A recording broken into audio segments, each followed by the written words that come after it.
Hi, this is Nick Earl, and welcome to this episode of IoT Leaders. I think you're really going to enjoy this one. I'm talking to the CTO of TELUS Corporation of Canada, the large Canadian mobile network operator, Ibrahim Gedeon.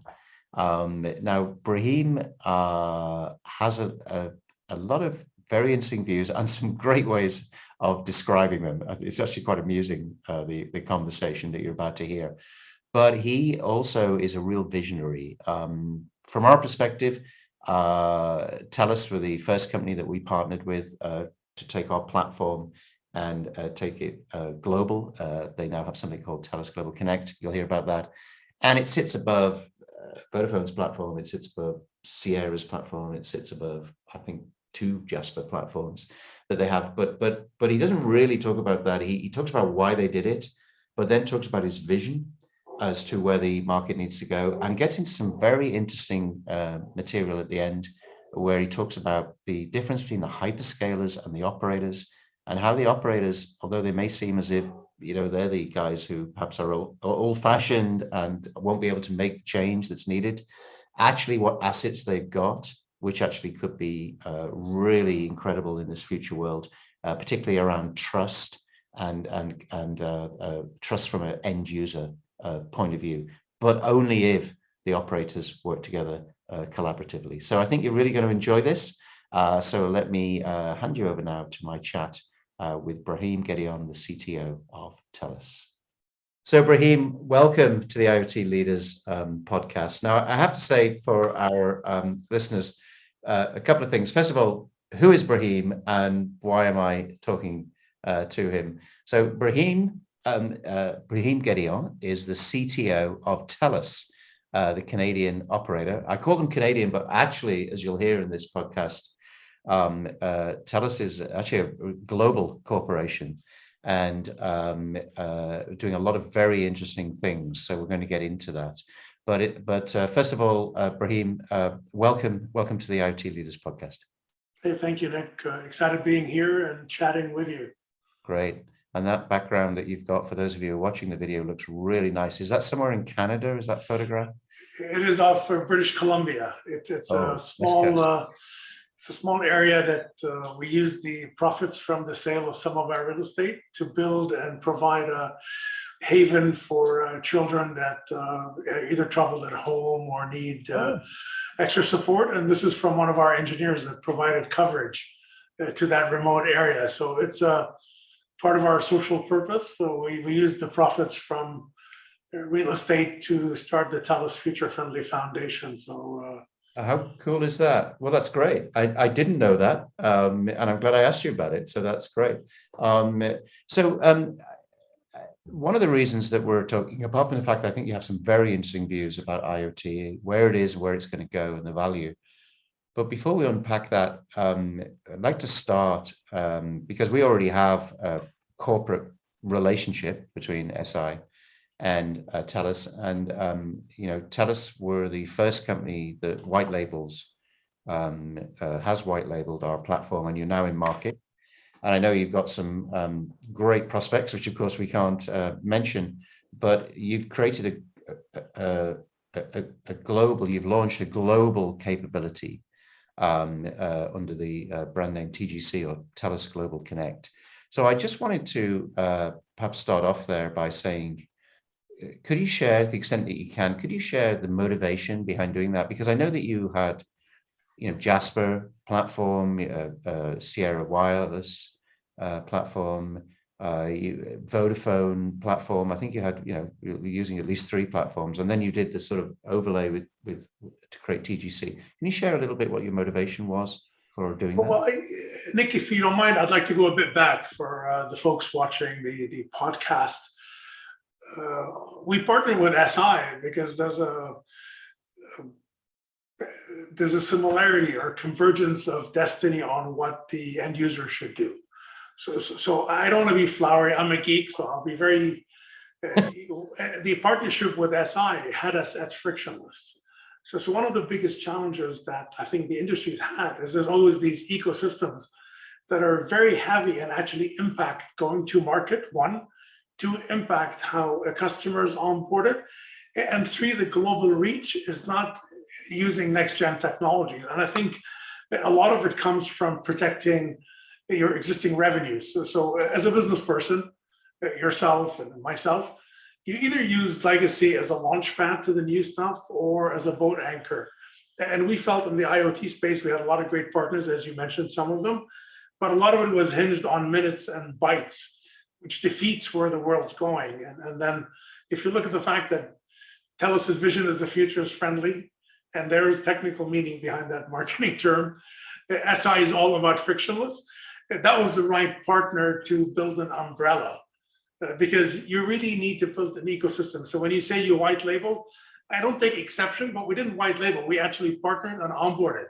So we threw our assets under the Eseye umbrella, and we hope more of our peers as they come on board, because it will only be richer when there's more players in that playground, right? So the intent is not to be exclusive, it's to be inclusive under the Eseye umbrella. And there are technical nuances. It does mean that you need to go to market in a very different way than most people see it today. Like, to be honest, roaming is disappearing. You cannot consider what we're doing with Eseye and IoT as roaming globally, which is the kiss of death. So for my peers who are thinking of IoT as I have that roaming revenue or that $1.37, we have to think of it differently. You need that platform. That will be the umbrella platform where people can come in, integrate, and we have to think of the actual end user. I know it's not what wholesale or partner solutions team think, which do most of these agreements. But I think our team is a bit unique and we work very closely with them. You know, and I thank you for correcting me. You've even expanded what Eseye does. So you're describing what we do better than I describe, the CEO, what we do. It's interesting you talked about putting your assets underneath Eseye. I talked about in the intro there that you're bidding on some very big deals that frankly are, you know, truly global. You're offering a truly global solution, and that could well mean that the connections, rather than roaming, could get localized onto other MNOs that perhaps you may or may not have roaming agreements with, but they could localize onto them. And so there's this sort of agnostic approach, doing the right thing for the user, as opposed to optimizing the profitability from the roaming agreements. I sort of interrupt you, but you hit the nail on the head. Why do I need to own the user end to end as long as I have the user for a number of services and I want their convenience, right? So there's stickiness and convenience, which is what we're trying to do with TELUS Global Connect, among other things, right? Like, I don't need to ingest everything from TELUS. You're a TELUS subscriber. Thank you for what you're doing. And then, but I have to think of when you're traveling or when you're onboarding with a different platform, we've made our money based on certain things, right? So we need to think of what is the best thing for you. And thus it is, we need to be members or partners with ecosystems, Nick bluntly putting it, that provide you with the biggest range of connectivity, the biggest range of APIs. And we need to think beyond mobility connectivity through eSIM and legacy SIM, right? Exactly, and we talked. I've talked in some of the recent podcasts about how people don't realize the fundamental disruption that eSIM is driving. I mean, for a lot. I mean, one thing we know is our whole raison d'etre is, yes, you mentioned simplify, but it's also to demystify IoT because it's massively complex. And we talk about ourselves being the guide, which is why there's an umbrella behind my head, not a lake. The idea of guiding somebody on a journey. But for a lot of people that we speak to, they say, oh, eSIM, there's this basic confusion, you know, does that mean electronic? Does that mean embedded? But it's something much more fundamental, because it's independent of form factor. It's the fact that it's no longer tied to an operator. And so user choice is now being given. The users or the device, and in many cases, increasingly the user says, no, I have an agnostic capability, not a proprietary capability, which is fundamentally disruptive to a model that we've known for 40 years. Yeah, like sorry, you got me excited, so I was going to jump in. Yeah, no, that's the idea of the podcast. Feel free to get excited. As I said, I'm a geek, so I'm not terribly marketing worthy, but I love to share my views, especially when Yeah. we're working with you guys. I think people missed the boat because eSIM is not the next gen SIM. It actually redefines not just the independence and the freedom that the client has, but think of the old days where we used to have to insert hardware and add security on hardware. Now we've joined the 21st century, for the love of God.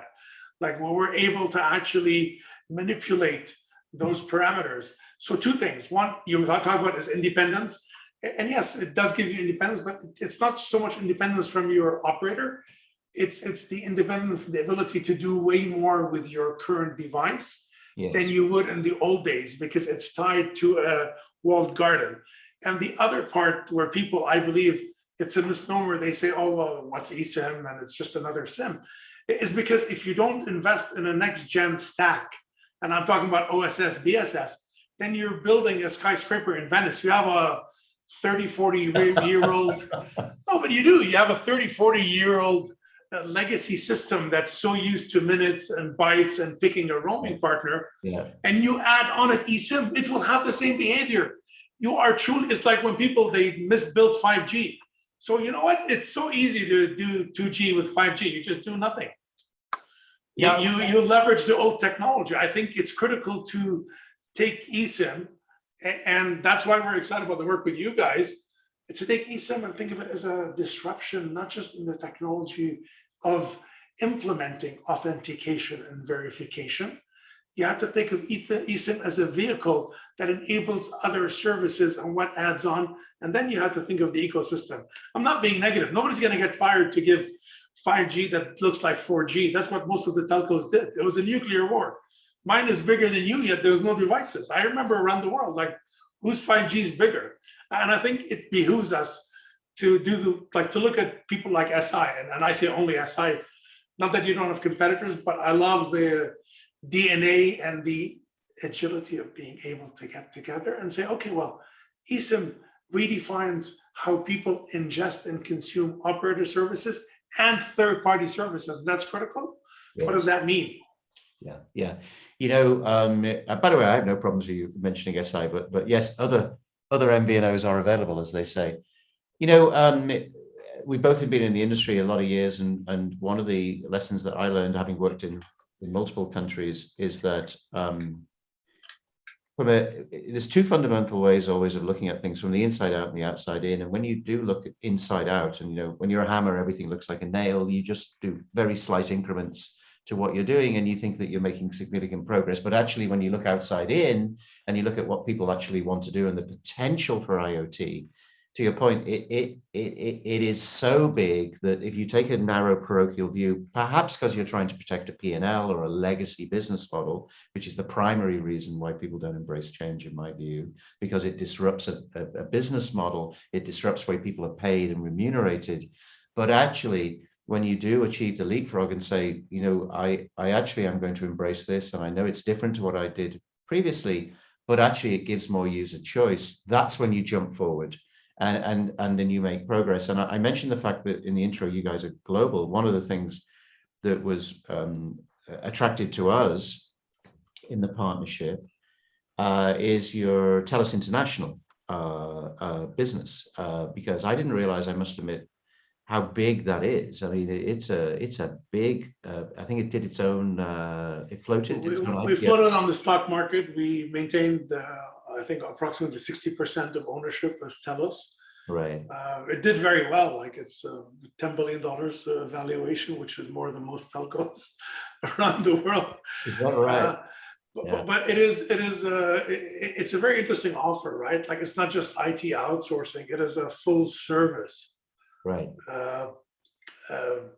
Leveraging the TELUS experience with massive partnerships with the likes of Google and others, and points of presence all around the world. So it grew from personalized care. So if you think of when I said we should partner with, we would have partnered with Eseye just because you said frictionless. So we're talking about the future as friendly and where we're heading, but also it dovetails nicely into everything is global now. It's up to you whether you choose to make it so or not. Like there's no such thing, and not just with COVID, with connectivity. You could build something in a basement in the UK. Well, you guys don't have basements, but a basement in Canada, there's no reason why somebody in London can't consume it. So that being the case, if it's the best product, what are the impediments? And then you start thinking of mobile networks because everybody's connected or tethered in a wireless fashion. How do we make sure that that happens?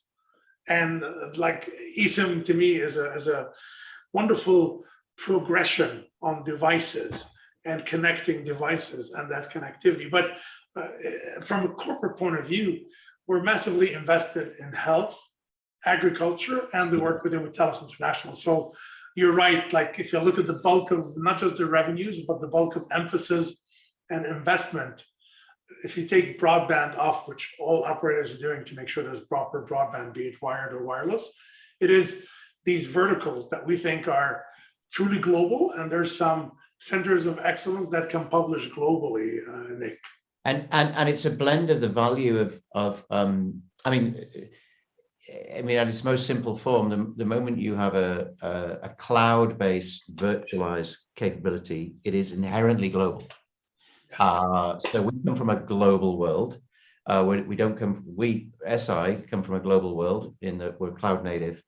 And for us, a geographic border is, well, it might make a difference in terms of the currency on the invoice, but that's all I can really think it makes a difference. However, the components, from as we talked about it from the operator point of view, that have all of these incredible assets, have come from a geographic model, typically 3 operators per country. Sometimes you see 4. The regulator is per country. Licensed spectrum, you buy it per country. So we're going from a model. I think this comes back to the first thing that you said, which was always built up with geography as the sort of the moat, the protective moat, or whatever. It was a geography model, to a world where suddenly now with seamless everything, not just seamless connectivity, but seamless billing, seamless APIs, seamless capabilities, the data, network-based infrastructure that distributes data across a global data center capability with data that can be backhauled, but it can also be processed locally at the edge. And as the data goes to the edge, it becomes a borderless architecture, which is global, digital, and therefore much more scalable. And that, as you say, I know we're working with multiple parts of TELUS, but TELUS AgTech, I can't talk about the project, but we're doing work with them around animals, let's say, on the AgTech side, where we're not just talking about cellular. No, we're talking about shortwave type sensors. Like, to me, this is like, it is very critical, because you cannot protect a technology. You need to protect the services and the customers you want to serve. So when you think of it that way, we're 100% with you. So one thing I didn't mention when we talked about TELUS Ag and TELUS Health, there is a role for a carrier, if they do it right, to open up the Canadian market to the globe through people coming in. But also at the same time, there's some unique Canadian requirements, and Canadian services can go to the world. And how are we part of it? Not just because you have your TELUS device and TELUS SIM. That is why the ecosystem, that's why the APIs, that's why the work with you guys. Like, the more successful Eseye is, the more successful TELUS is, and the happier and the more enriched my clients are. And that way, if they're happy and they got unique services, they'll never leave. Like, at the end of the day, we both need to make money. Not everything can be churn reduction, but there's a convenience piece that people have. Like, I look at today with COVID, we're on Zoom now. I have Teams, I have WebEx, I have Google Meet. I have some bunch of friends at Verizon, so I have, I think, Blue Jeans. They use Blue Jeans. So, but if you look at it, you know what? I think I'm comfortable paying $5 a month to one button I click on that talks to all these 6. And people have to think of Eseye that way. The convenience of not thinking is so beautiful, because I need to go say, oh, well, do I have a roaming agreement in Nigeria? Well, I'm not really sure. Let's go check. It's a process. And you're right. I cannot, as TELUS, I have to do an operator, or I go through Cineverse, for example, which is the legacy version of what Eseye does. And they're great friends. So I don't misunderstand me. We love them for many other reasons, and Tata Communications. But I think it's got to be to the world where I don't actually care. I'm going to trust that the ecosystem is big enough and working, right? So I think one of the questions that our viewers / listeners, people do both, would probably ask at this point is, let's play devil's advocate, or just ask the question, isn't this what the hyperscalers are going to do? I mean, people say, yeah, but I get that. I get it has to be seamless. I get it has to be frictionless. I guess it has to be borderless. I want low price, and I want choice, and I want applications. And they say, isn't this a world that looks a lot like what the hyperscalers? 100% it does. It doesn't mean the hyperscalers are the best people to deliver, because whether we like it, at the end of the day, the operator is giving you the two things, be it wired connection and you go wireless inside the house, or your mobility connection. And that infrastructure investment has to be leveraged through myself or one of my peers globally. So there's a role for us to play. The fact that they play a role which rides on top and doesn't have any consideration, it's something we should learn from, if that's what our clients want versus that's what they provide. Yes, they do. But at the end of the day, you are going to ride on the cellular network. There's a local piece that they can never give. So for example, I don't know what the local power company is in London, but we have a choice. But there's actually, you know what? Mine is EDF, which is, everyone thinks is a British company, but it's actually Électricité de France. So my local power company is French. so it's EDF. Oh, excuse me. We are bilingual in Canada, so not too. Yeah. Sorry, I should have thought about that. But Nick, so if you look at your power utility, and they may be big enough, but a lot of these partnerships with the hyperscalers, they actually do not want to be local. This is the beautiful thing about the operator. Like, I have the local touch. If something goes wrong, Google cannot send somebody to your house, or Amazon. I can. So I think there's a great role for us to play.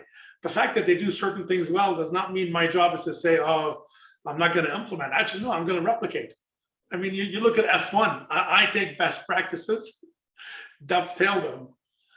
And the question is, what is my role? And that's the role that I think is very critical and germane for operators. Yeah, and that is our view. Our view is that you guys will always be there. I mean, because of the assets that you have, and you've built them up over 40, 50 years, and those assets are always needed.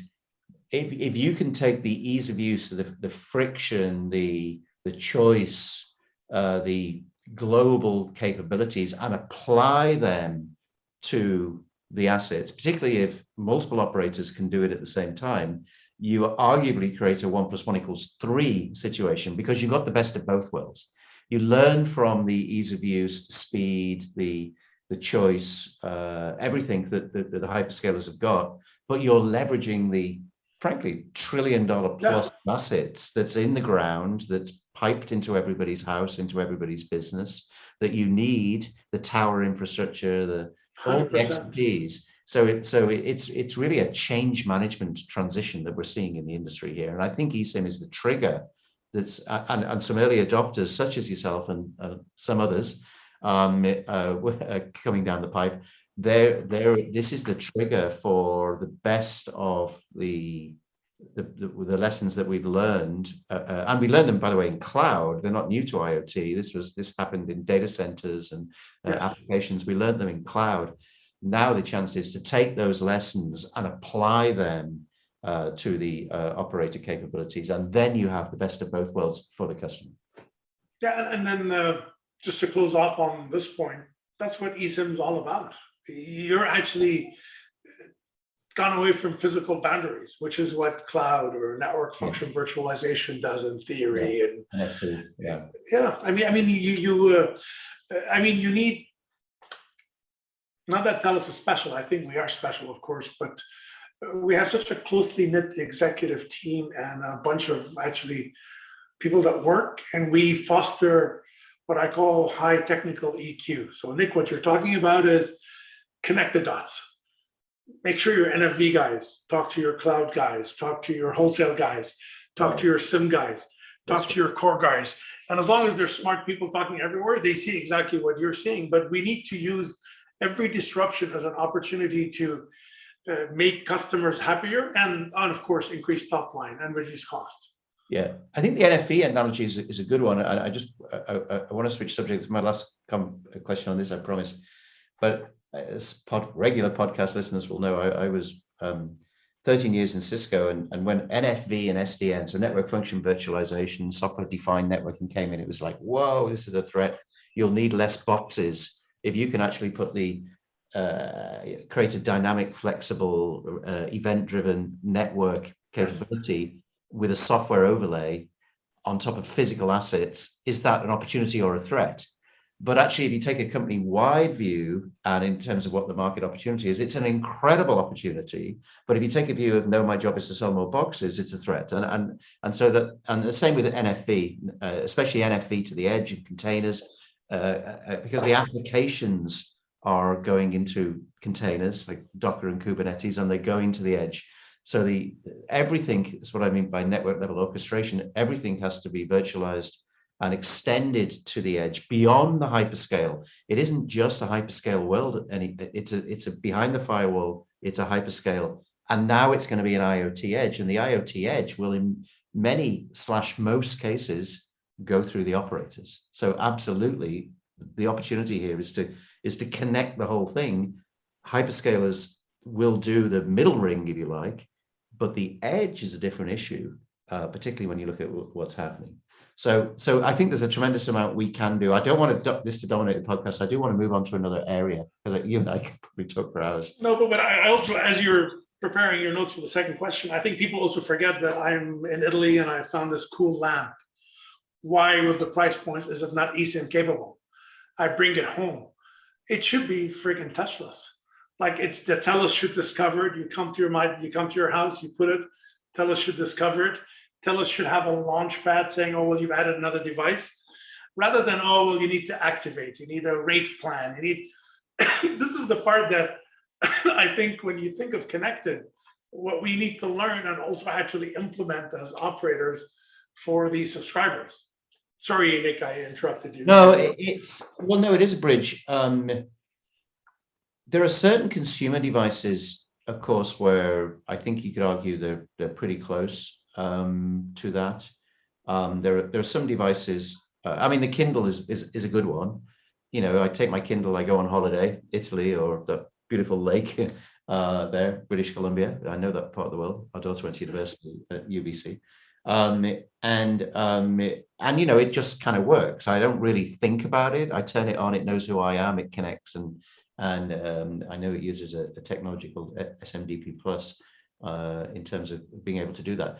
But that is the exception, not the norm, because if you take IoT, as you said, most devices don't work like that. If you take it from country A to country B, there's like an 80% chance it won't work. And even if it can see a network, sometimes it's, you know, like you land on an airport, you've got a network, but you can't get your data. People say, why can't I get my data? It doesn't work like that. So I think that we're heading into that area where devices are much more smart and intelligent.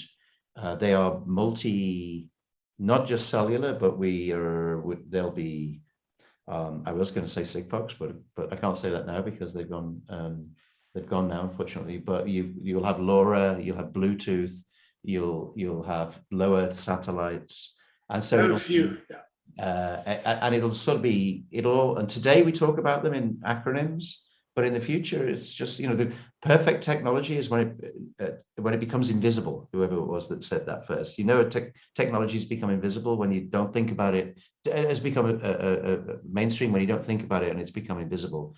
And I guess our view is that that's the way it's going to go. Is that we're not going to talk about it in silos in the future. It's just going to be a capability, and you can have the choice as a user and whoever you are in the ecosystem, you can have this choice, which will simplify the industry and reduce the number of players. I think reduce the number of players in terms of friction, like In terms of what you the need number of to- players needed to put the solution, I meant that, yes. Reduce the number of players. And I wasn't referring to the operators, but reduce the number of players. No, piece. Like, I mean, you can't afford to activate 8 things so your lamp works or your fridge works. Yeah. And I think this is a lot of, we're doing some work. I can't give you the project name because it'll give it away, but it's basically an Eseye is part of it. But it's what we call the business. Well, no, it's the B to X to C, right? In the end, there's a consumer. Yes. And we tend to take the value chain and put B2B, there's a relationship. Then B2B2B is a relationship to C. I think what we want to make sure the C can ingest the service, because you want to stop the multiple agreements. Think of the burden, right, to have all these agreements. That's why you join an SI or an aggregator, global MNO, right? So you need to reduce that, but it also needs to adapt to what they need locally, right? Like, do I see my power utility or do I need their app? Like, how many apps are you going to have? In the end, you want that aggregated view, right? So if we want to make everybody's life easy, we actually partner with platforms that aggregate the services they need, right, which is our plan. Because it will happen. So either we ride the wave or it'll crash into us, and every year we'll be bitching and complaining. Oh my God, we lost 10% more revenue. What are we going to do about it? Things are getting repriced. If you're not increasing your top line elsewhere, the current services are dying. I mean, you talk about NFV. I remember SD-WAN. We were the first to launch SD-WAN. They said, you're repricing your MPLS business, Ibrahim. I said, the market will reprice my MPLS business, but I better have a solution that is next gen that customer would resonate with. So we were the first in the world to launch managed SD-WAN services, right? So maybe it's our DNA, but that's why the bulk of the work, like Nick, the reason we're here is because we're partnered. That is why we believe SI has the technical fortitude and the bridge to look at next gen the way it should be looked at. Let's, I was going to go into, I mean, I think, by the way, as a comment, the ultimate success of the case studies that we see, 2,500, 3,000 now, whatever, that we see, one of the common attributes is a disintermediation of the value chain, less steps in the value chain, because you're actually delivering direct to the C, the enterprise, be it a coffee machine or a smart meter or whatever, and the casualties, so to speak, are the intermediaries who really add cost and complexity to the process. And when you actually go direct to the consumer and you turn a product into an experience, what happens is that you get more loyalty, but you actually need less people in the chain. And that was the disintermediation that I'm referring to. But that's another subject for another day. No, but sorry on that point, but that's a critical point. Because I tell you, one of the kisses of death is when you hand people next gen way of doing work, they work their job description into that value chain. Yes. So in a simple way, because as we said, I'm a technologist, working with the work we're doing with you guys, and the reason we're aligned vision-wise is you're creating a hub. So instead of having these serial agreements that are back-ended, you're coming to a common core to agree. Thus, from a consumer point of view, we may have the most complex agreement with a BT or a Vodafone, like they're all partners. But from a customer point of view, they don't see that. It's a one-stop shop. It's a one-hop. So I think that's the beauty of what we need to do and enable. And have the OTT hyperscalers achieved it? Yes, because they don't care, but they don't activate as much as we do. They don't know where you live. Like the level of trust. We've seen all the woes of Facebook, and I wish them well on privacy. Like you might hate your telco, but you trust them to death with your credit card, with your location, with your address. And it is about trust. And as you say, if the worst comes to the worst, you can pick the phone up and somebody will answer. And actually, they do come to your house. And that is important at the end of the day. Let's move it up a bit, just get towards the end of the podcast. Let's talk about data, and once we create this seamless aggregation, this central hub. One of the things about IoT is that it turns a device into an experience, and data, information and insight about how things are being used is more valuable than the thing itself. So this is a capex into opex. It becomes the value. It's the disintegration of brands, because you can actually be a new entrant and actually create a brand new experience. We've seen that, Netflix, for example, multiple areas. So the ability to actually create, to be very specific, new managed services from APIs, the ability to have artificial intelligence and machine learning and create, once you've done this, it seems like it's a prerequisite to do something really exciting, which is a whole new range of services that people have never even thought about before, because you have all the data in one place. So first I want to start off by, it's very critical that we maintain at least Canadian and international areas where we operate privacy and trust assessment, because it's all about trust. And the challenge with data, for example, I used to drive a BMW. It's not my favorite car anymore, but that's not part of the podcast. They're wonderful people.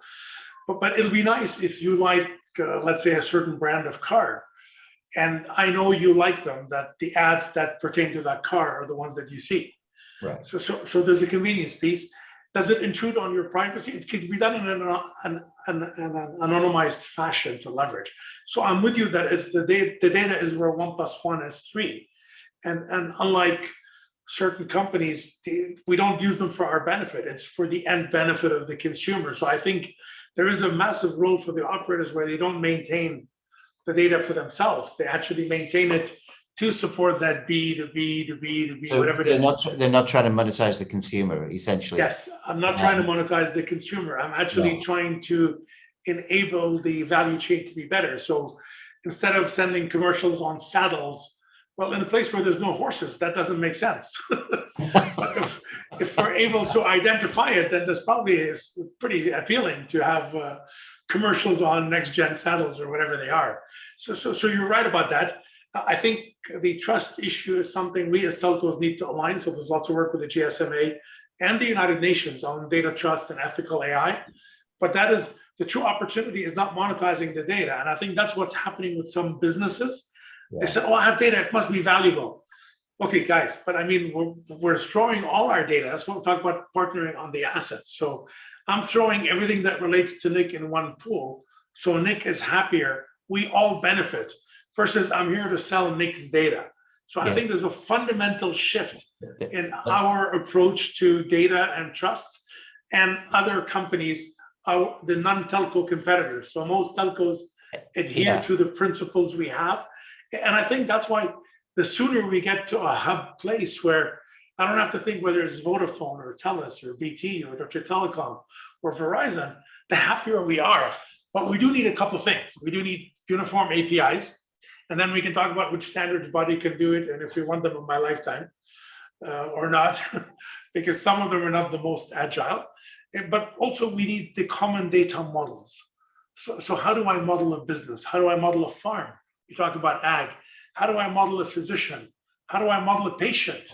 And I think we need to agree at a high level, because there'll be a lot of local stuff. In the UK, you've got healthcare, we've got Medicare in Canada. So I'm pretty sure they have enough nuances to screw up things and add complexity. But at the end of the day, if you've got a fever, it's the friggin' same fever. It's just captured differently. So we do need to agree on data models. We do need to agree on APIs. And we need to decide if we rally around that vision to partner with the hyperscalers and learn from.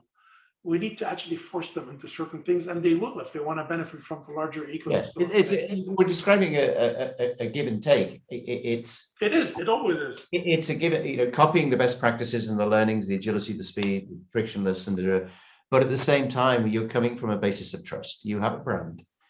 People trust you. They've trusted you for years. They continue to trust you. It's like in healthcare. I'll use it. I think the same is true on healthcare. We saw an explosion of personalized apps and apps on your phone that you'd never heard of, and it's going to communicate with your Apple Watch, and they're going to have your medical information, but you can trust them, and they're going to diagnose. What we're now seeing is wave 2, which is hospitals and clinics getting their act together, and for instance, giving you medical grade instruments that you take home with you, remote patient monitoring.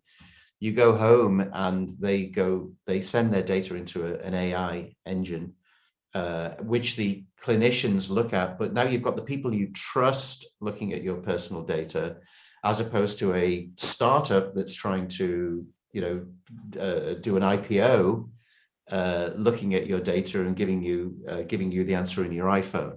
And I think that given this is a huge, obviously global debate, but given what's going on in terms of monetizing of data and all of the things that come with that, and which is a worldwide debate way above our pay grades, but the industry is coming from a basis of trust. And I think this idea of collaborating and building on that, whilst at the same time recognizing the weaknesses by saying we have to become more global and we have to be more agnostic to cooperation, open and willing to cooperation, and take a more agnostic approach than a proprietary silo approach, I think is something that will happen. It's happened in other industries, and it actually turns what some people potentially see as weaknesses, because you're the industry that's been around for years and whatever, but actually what you've built up is incredible assets and incredible trust. And in the world that we're describing, they can't be created like that. I mean, that they are strengths that you bring collectively with you as an industry into this world, because they will be needed when we're not just Nick, sorry to interrupt you. Devices. The key is I want to partner with an ecosystem. I don't want to, I remember the old days. I remember the days when we had to have an agreement with every telco in every country, and there weren't as many as now. If you remember the good old days, there was 300-400 operators globally. Yeah. But that's 300 friggin' agreements. I can't afford to do that every time I have a new service. So I think that's where we need to agree on. How do we exactly that? That's why Eseye, among other things, right? We need to agree as an industry on that one of the B's in the chain, what it would look like a model, and the C.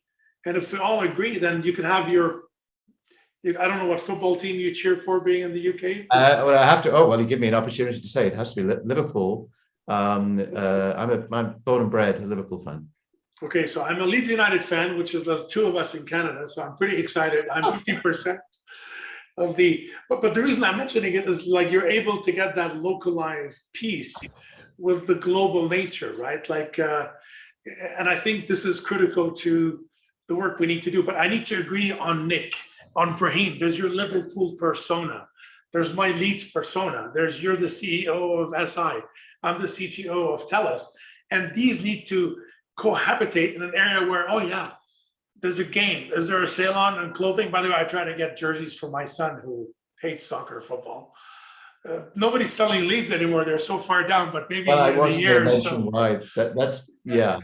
But you know what? We'll overrun our time. I just want to put a big thought on, because it's something on the table to finish, because it's something that we're really interested in doing a podcast on in the future. And this is my view, not just a lot of people's view, as to why what you just said is so important. Okay. And I say to people, look, think about it. We're having this huge debate now about Facebook, Meta, Google, and the whole thing about Alphabet. Yeah, the whole thing about you are the product, and because they want your information, and the algorithms are optimized to get your information and monetize your information. And I say, look, that debate, you think that debate's big now, but what we're really talking about is 8 billion cell phones. What you and I are talking about is 100 billion things. Exactly. And so what happens when your interaction with a machine gets monetized? Your interaction, not your browsing history, that's just a small slice. The incident of time, yes. But what's your interaction with a coffee machine, your interaction with your light switch, your interaction with everything that you touch, is then digital marketing will apply to that. And so there will be an enormous opportunity / threat to monetize every single thing you do every second of the day, whether you use a phone or not. And this, I think, is one of the reasons why we need this trust model and people to get together, because we ain't seen nothing yet in terms of what could be possible for monetizing people's behavior. And that's a big subject, but it's a podcast, and I'm glad it's a podcast because you and I would suck debating since we're 100% aligned. So they're getting two different flavors of the same view. And I think the sooner we get together with the right partners, operators and integrators, and agree on what a data model looks like, because you cannot easily, if you don't agree on a data model, Nick, just one last dig on this one, because I'm religious about it, we'll end up having 600 data models that need to work with each other. So talk about the complexity. Yeah. We should not bring our 100-year-old history of monetizing minutes and bytes to the new world of data. That's what we need to learn from the hyperscalers. Great. I am going to, unfortunately, I would love to keep this going, but I think our users probably wouldn't, and they'd probably say, look, can you guys have a round two? But I'm going to leave it there, Ibrahim. I thought it was great. We touched on so many subjects and we only skimmed them. But I really want to thank you and thank the listeners. This has been a great episode.